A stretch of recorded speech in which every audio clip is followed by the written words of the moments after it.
her cinayet cemiyete yöneltilmiş bir sualdır. Təhsilə yönəldilmiş sualdır.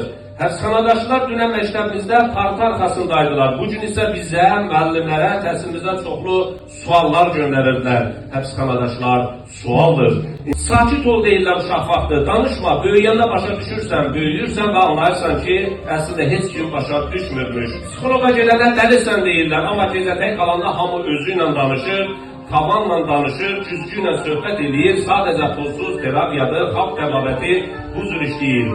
Qulaq nəməsini dartıb, kış edib, hadisənin üstümüzdən shift eləyənlərik. Süpürgə ayağımıza dəyəndə onu götürüb üstünə tu eləyənlərik. Qara pişik görəndə işimizin uğursuz olacağına inananları. Hər insan bir sualdır. Bəzilərinin cavabı heç Google-da bilmir, Google-da bilmir. Toylarımız 2 nəfər yox, 2 sülalə evlənir. Amma xoşbəxtdir, amma kreditlə. Bəy gülümsəyir, amma beynində təy sualı var. Bu musiqi nə vaxt qurtaracaq? İnsan sualdır, amma bizdə cavab eynidir, qismət. Ən universal cavabdır, səhvləri yuyub aparır, planları ləv edir, məsuliyyəti göylərə qaldırır. Bir gün hamımız dayanacağıq, adımız çağırılmayacaq. Yeməyə gözləyənlər artıq gözləməyəcək. Şəkillərimizi divardan asılacaq.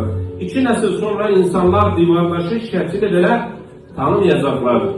Peşəmiz soruşulmayacaq. Kim olduğunu soruşacaqlar. Divardakı şəkil kimdir, ay ata? Uğurlarımız siyahiyə alınmayacaq. O gün bizdən tək şey qalacaq. Verdiğimiz cevaplar, yox daşıdığımız suallar. Eğer bugün karşındaki insana tələsmədən baxa bilsən, onu izah etmək yox, anlamağa çalışsan, bəlkə də ilk dəfə həqiqətən insan görərsən. Sən cavab deyilsən, mən cavab deyiləm, heç birimiz cavab deyilik. Biz soruşulan suallarıq. Elm nizamlı sual vermək cəsarətidir. Elm cavabları muzeyid deyildir. Sualı olanlar yanar, cavabı olanlar söner. Cavab bilik üçündür, sual oyanış üçün. Musa Tur dağında dedi, ey Allah'ım özünü mənə göstər. Cavab göz sözlə gəlmədi, amma dağ parçalandı. Allah cavab verməz, çünki bu hələ sual halındadır.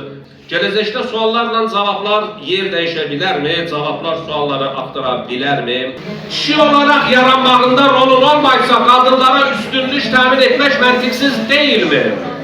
Harda doğulmağında senin rolun yoktursa ifrat milliyetçilik məntiqsiz deyilmi? Sizin evimizdeki, bizim evimizdeki maska dolabımız genişliği böyük mü?